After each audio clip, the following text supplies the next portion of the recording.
Bonjour tout le monde, bienvenue sur ma chaîne. Mon nom est Isabelle Laflèche, je suis auteure, conférencière, blogueuse et j'aime partager des enseignements spirituels avec une touche de légèreté et de joie. Aujourd'hui, je suis à ma capsule numéro 2 inspirée du livre Get What You Want de Tony Burrows. C'est un livre formidable que j'avais acheté l'année dernière et j'ai commencé à le relire parce qu'il nous explique comment il faut repenser notre façon d'être face à l'abondance. On s'en va vers l'ère de la lumière, en anglais on dit the golden era, the golden age, où on va pouvoir manifester très rapidement tout ce que l'on désire. Alors encore une fois, je vais vous demander de suspendre vos doutes à cet égard et de vraiment croire qu'on peut obtenir tout ce que l'on désire. La seule chose qui nous empêche d'y arriver, c'est le doute, comme le dit mon ami John Coble. Alors, j'ai pigé au hasard une page et je suis tombée sur la page concernant votre mission de vie. Et en anglais, on dit « your calling ». Qu'est-ce que vous êtes venu faire? Qu'est-ce que vous vous êtes incarné dans cette vie et qu'est-ce que vous êtes venu faire sur cette terre?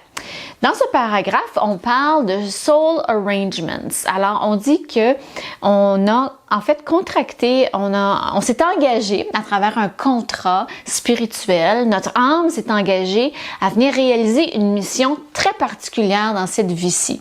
Et on sait en ce moment, c'est houleux, ça brasse beaucoup, il y a beaucoup de chaos sur la planète. Alors, si on est venu ici en ce moment, c'est pour une raison, c'est pas pour rien.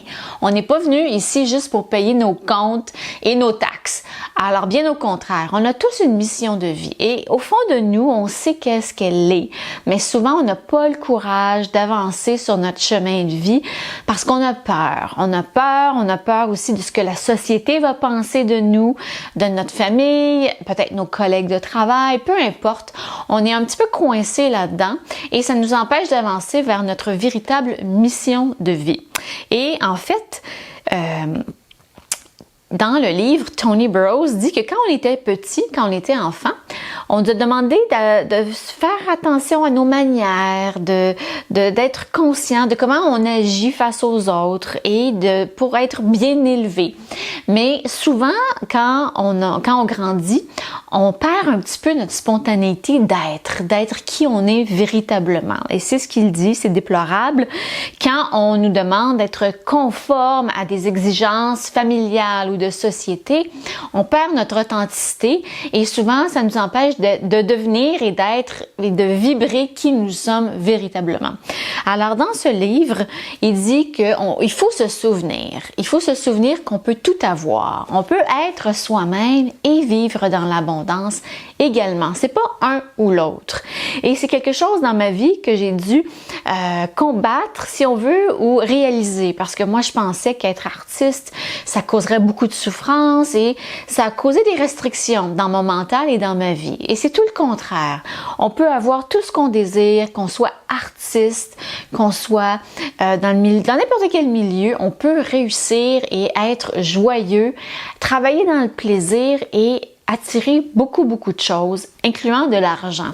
Et il y a un autre livre que j'ai lu, un livre de Alan Cohen, qui dit que des fois, notre mission de vie, c'est d'aider, par exemple, les océans. Moi, je sais qu'une de mes missions de vie, c'est de protéger la planète en parlant d'une mode plus responsable.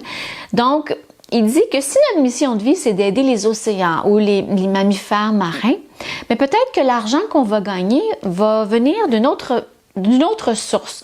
On va peut-être pas gagner notre vie spécifiquement à travers notre mission de vie, mais ça va venir d'une autre forme. Peut-être on va recevoir une donation, un généreux donateur va nous donner une somme d'argent pour qu'on réalise notre mission. Et ça dit qu'on s'en va tous vers un heureux développement, vers notre mission de vie. C'est ça qu'on est venu faire ici. On s'est incarné pour vivre dans l'authenticité et réaliser notre mission de vie.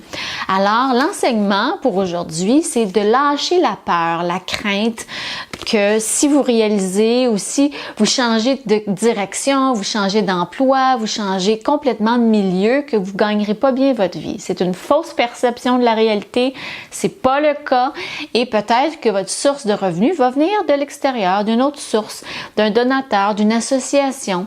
Alors, ne vous inquiétez pas avec ça. Vous êtes venu ici pour une raison. Il faut se rappeler. Il faut se libérer des chaînes du conditionnement, de vouloir plaire aux autres, plaire à la société, plaire à sa famille et se rappeler qu'on a signé une entente avec notre âme avant de nous incarner ici pour réaliser des grandes choses. Et quand on ne le fait pas, ben il y a plein de choses qui s'écroulent. Peut-être notre âme est malheureuse, on fait une dépression, on est triste, peut-être qu'on perd des sous parce que l'énergie divine veut qu'on soit aligné. Alors peut-être petit à petit, on vous enlève des choses. C'est signe qu'il faut que vous mettiez sur votre mission de vie. Il faut avancer, laisser faire le conditionnement social et les restrictions. Ce qui compte au fond, comme le dit Sadhguru sur sa chaîne YouTube, c'est que ça vienne du cœur. Quand on travaille à partir du cœur, on réussit toujours. Quand on aide les autres à travers notre mission de vie, on aide la planète.